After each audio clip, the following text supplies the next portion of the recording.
As a geologist at the Montana Bureau of Mines and Geology, I am inspired by my colleagues, present and past, who have studied the journal entries of Lewis and Clark and the Corps of Discovery. It is fascinating how these more than 200-year-old observations relate to our current understanding of the frontier geology of Montana. Driven by curiosity and wonder, and aided by the Foundation for Montana History, I follow the descriptions of the intrepid Lewis and Clark and seek out the geologic marvels they found along their journey through the White Cliffs section of the Missouri River. Indeed, the Corps of Discovery were not the first peoples to interact with and attempt to understand these landscapes. However, their journals were the oldest written observational record of rock types and landforms to which we have access. In 1805, the science of geology was in its infancy, and therefore the Corps of Discovery had little to no training in the subject. That being said, while some of their interpretations do not stand the test of time, their core observations hold great value.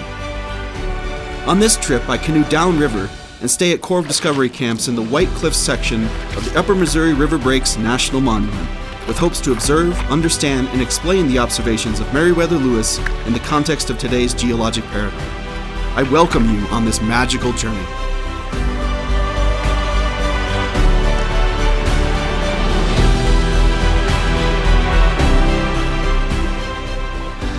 The hills and river cliffs which we pass today exhibit a most romantic appearance. The bluffs of the river rise to a height of from 200 to 300 feet, and in most places nearly perpendicular. They are formed of remarkable white sandstone, which is sufficiently soft to give way readily to the impression of water.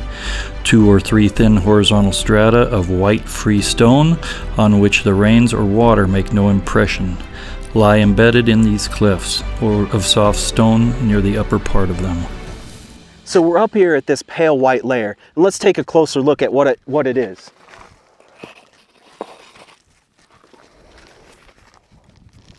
So it feels really sandy in my hand.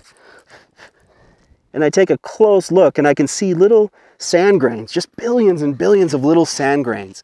And imagine a shallow sea in Montana where we are now, and sand coming in rivers and wind blowing it into that ocean and depositing it. Think about being at the beach and into the shallow water as the sand is moving around and being deposited, and eventually it makes the sandstone.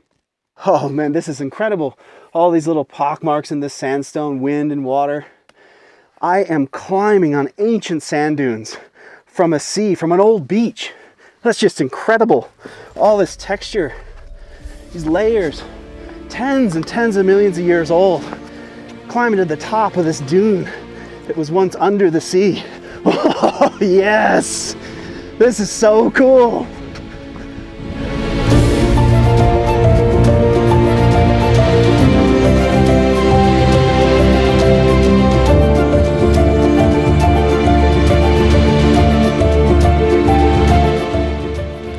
The water, in the course of time, in descending from those hills and plains on either side of the river, has trickled down the soft sand cliffs and worn it into 1,000 grotesque figures, which, with the help of a little imagination and an oblique view at a distance, are made to represent elegant ranges of lofty freestone buildings, having their parapets well stocked with statuary.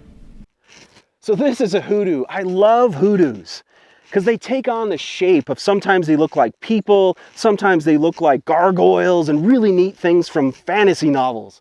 And Lewis and Clark were seeing these from the river and taking note of them. And so how does a hoodoo form? What processes do you need?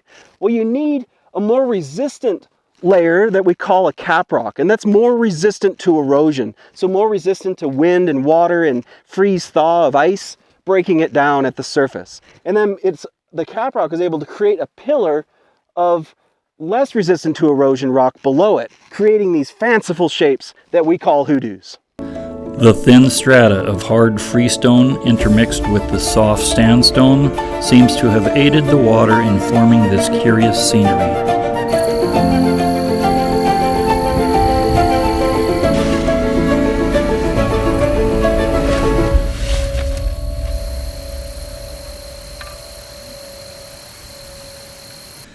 As we passed on, it seemed as if those scenes of visionary enchantment would never have an end. For here it is too that nature presents to the view of the traveler vast ranges of walls of tolerable workmanship. So perfect indeed are those walls that I should have thought the nature had attempted here to rival the human art of masonry had I not recollected that she had first began her work. These walls rise to the height of many places of 100 feet, are perpendicular with two regular faces, and are from 1 to 12 feet thick. Each wall retains the same thickness at top which it possesses at bottom. The stone of which these walls are formed is black, dense and durable, and appears to be composed of a large portion of earth intermixed or cemented with a small quantity of sand and a considerable portion of talc and quartz. Wow, look at that. That's a dike right through the sandstone. That's spectacular. All the way up. Wow.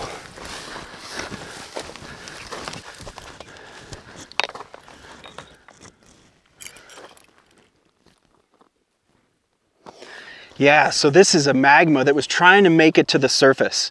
And in doing so, it comes up as a plane of material. So it's liquid, it's magma coming from deep, and it's making its way to the surface, and it's breaking its way through whatever was there. In this case, the sandstone cliffs all around are what was there. And this was coming up, and it froze within those cliffs. And I know that because it has crystals in it that I can see, igneous material that would crystallize from a magma. And we have what's called biotite mica, we have some amphibole in here.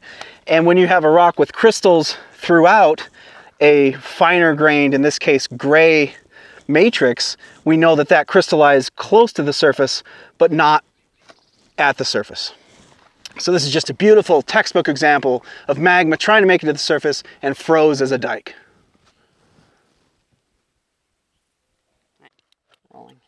So there's a green mineral in here called olivine. And that means it's from the Earth's mantle, from very deep in the Earth, and it came to the surface very quickly. I love olivine. It's my favorite mineral. This is the type of rock that just makes my day. These walls pass the river in several places, rising from the water's edge much above the sandstone bluffs, which they seem to penetrate, thence continuing their course on a straight line on either side of the river through the gradually ascending plains, over which they tower to the height of from 10 to 70 feet until they reach the hills, which they finally enter and conceal themselves. These walls sometimes run parallel to each other, with several ranges near each other, and at other times intersecting each other at right angles, having the appearance of the walls of ancient houses or gardens.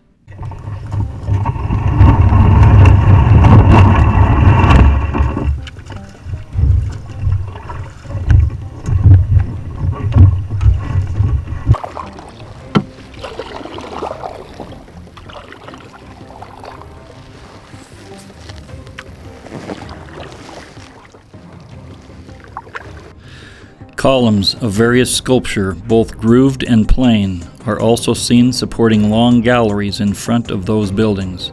In other places, on a much nearer approach, and with the help of less imagination, we see the remains or ruins of elegant buildings.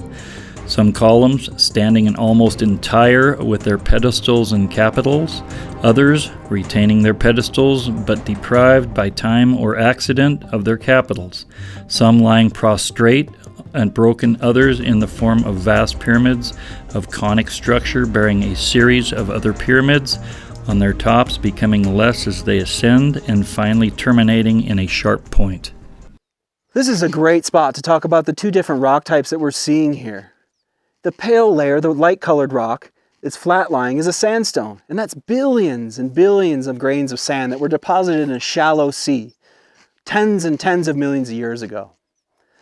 The dark-colored rock, the vertical rock, is lava that came from the mantle of the earth, and it's squeezing itself, it's flowing up towards the surface vertically through that sandstone, and that happened tens and tens of millions of years after that sandstone was made into rock. So walking here right along the fin, going out to the end, and you can see again this sandstone, the white rock, pasted on the darker igneous rock, and the sandstone wouldn't be here. It erodes away more easily without this intrusion. So really neat spot to take a look, and let's see what's at the end.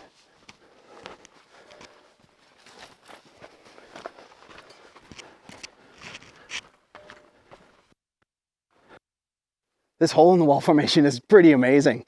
I'm gonna see if I can get up there and take a look through at an extraordinary view of the Missouri River. What an amazing spot to think about geologic time.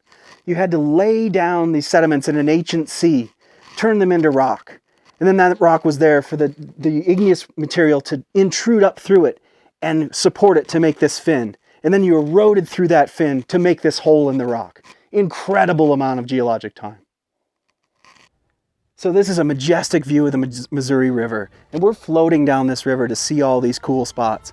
I'm just imagining Lewis and Clark making their way up this river in 1805 and seeing the same things, them for the first time.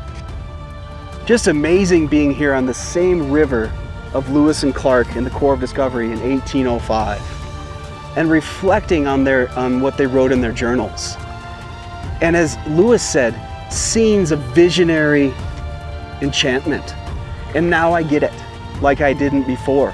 But also, as a geologist, looking at their descriptions and their observations that they made of the rocks, of the different layering, the white sandstones, the black, robust materials, those observations hold true to today. And it's incredible that some 230 years ago, they were making these observations that we can use today to further our understanding of this incredible area.